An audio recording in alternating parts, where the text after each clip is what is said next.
Week 7 and this finale as the Bears head to Los Angeles to take on the Rams in Monday Night Football. Our coverage starts at 6 Eastern right here on ESPN, and then later on the game at 8. Nick Foles and that entire Bears offense trying to figure out how to stop Aaron Donald. So for more on this matchup, let's check in at the Domino's pregame headquarters where Lisa Salters is standing by. Lisa, Donald not alone in his dominance as a defender tonight. Tell us about two guys who can make quarterbacks regret their career choice.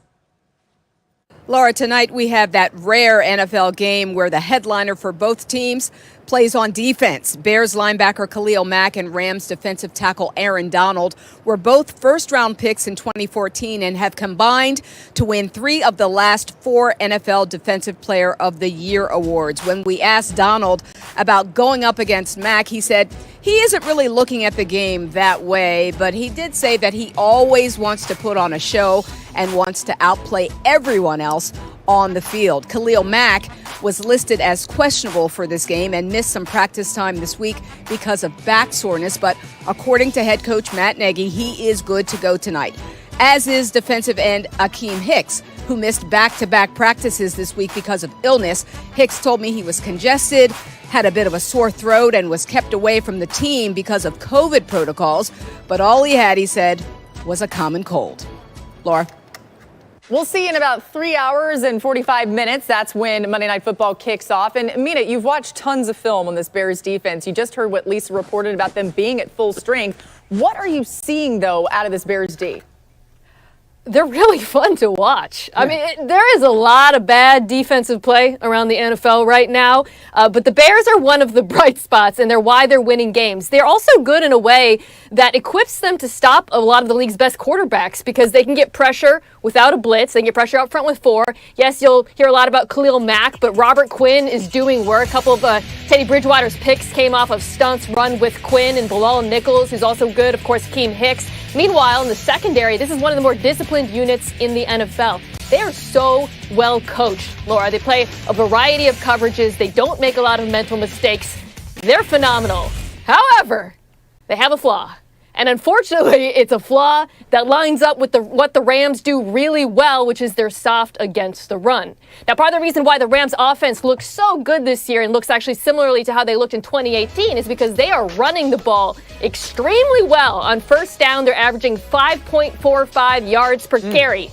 Not good for defenses. So I wouldn't be surprised if the Rams come out with a run-heavy script. And to me, that's the ball game right there. If the Bears can get Jared Goff into obvious passing situations, I think they have the advantage. But if the Rams can stay ahead and run the football well, they'll have the edge.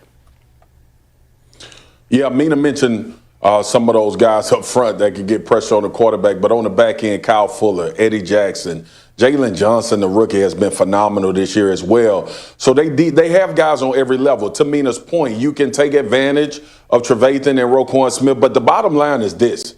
This team is built the way the NFL wants to be built. Now, when you talk about getting teams to 3rd and long, 3rd and 5 or more, and I play with guys like that, there's usually special packages, guys that you interchange. You bring a group off the field, you bring a group on. Well, Chicago has 3 down players, and Akeem Hicks and Robert Quinn and Khalil Mack and Bacavius Mingo, who comes in every once in a while, they all can get to the quarterback and win one-on-ones. That's the thing we talk about with the team that they're playing, with the Rams. Aaron Donald finds matchups. Chicago doesn't have to move a lot to find matchups. They got every guy can beat one-on-ones. All right, so I don't think that Jared Goff is watching our show right now, Dan, but, if he is, he might be thinking, well, what am I going to do against this Bears defense? So what does this all mean for Goff tonight? Well, he should be. I asked Mina to give me a good analogy here, and she failed me, so I'm using my analogy. The Bears defense is like, one of those credit card companies. Like, there's hidden fees everywhere. Like, they're not going to give you anything free. All right, did that one hit? Not really. All right, so It makes sense. There's nothing free with this defense. Like, every yard you have to go earn, especially in the pass game, because in the pass game, you're always looking as a play caller like, okay, who on the defense can I go attack, or what part of the scheme can I go attack? Yeah. And there's nothing in the Bears defense that you go, yeah, you know what, there's the guy. I can get free yardage out of the guy, because there's really good defenses that will give you free yards. Like last year, San Francisco, they'll give you free completions. Indy this year, they'll give you free completions. The Chargers, they'll give you some free yards. The Chicago Bears, they don't. Like, you got to earn every yard and every completion. So Jared Goff tonight, he's got to break the huddle and knowing, like, all right, I got to be at my absolute best with where I am in the pocket, the timing of my throw. I got to know that I'm going to get beat up a little bit because everything's going to be difficult. That's what makes this Bears defense so good. Yeah, if you're a quarterback, you're like, oh no, prayers for my completion percentage against the Bears. They're holding opponents to a 57.1 completion percentage this season. That's the best mark in the NFL.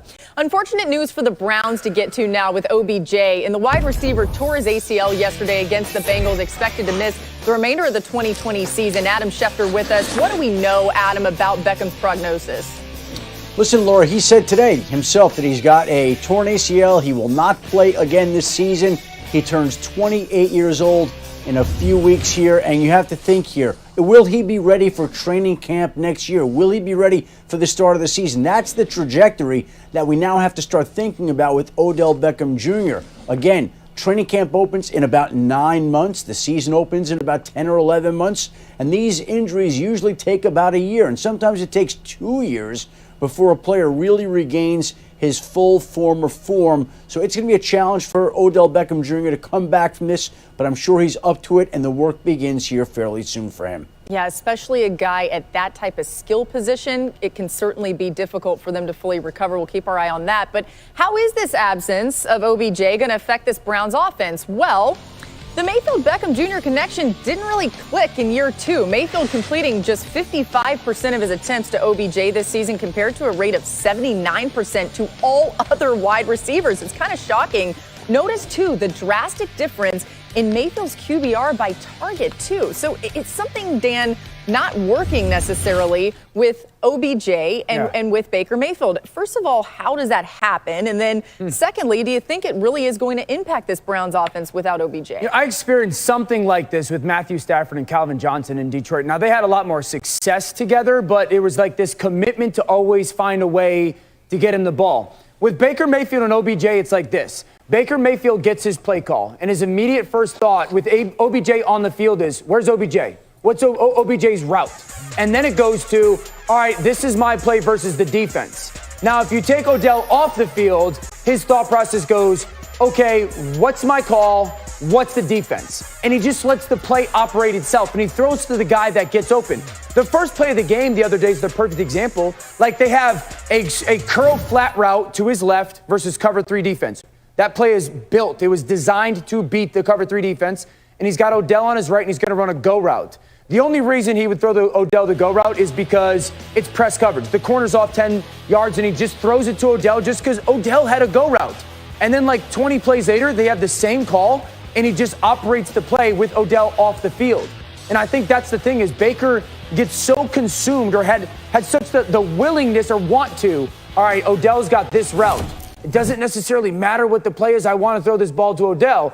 When Odell's off the field, he goes, you know what? The play is the play. And I'm just going to operate it versus what the defense is giving me. So, listen, the reality is Odell's still a playmaker. And so the offense will miss his playmaking ability.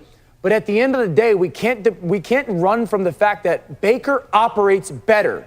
And Baker operates more efficiently with Odell Beckham not in his thought process as a receiver. And that's crazy to say, but it's the truth. It goes against the grain of what you would think, and many said one of the strengths of that Browns offense would be all the weapons that they had. Matthew struggled with it in Detroit. And once Calvin retired, Matthew got to an understanding of like, there's 5 or 6 guys that I can throw the ball to, and I'm good enough just to throw it to that person. Yeah, it's not necessarily OBJ's fault or anything like that. All right, we'll keep our eye on that. But you know what time it is. Stay tuned to find out who makes this week's edition of Big Man Ballin' with the Big Swagoo. Marcus got a little surprise up his sleeve. He's got the shoulders going. Keep it locked on NFL Live.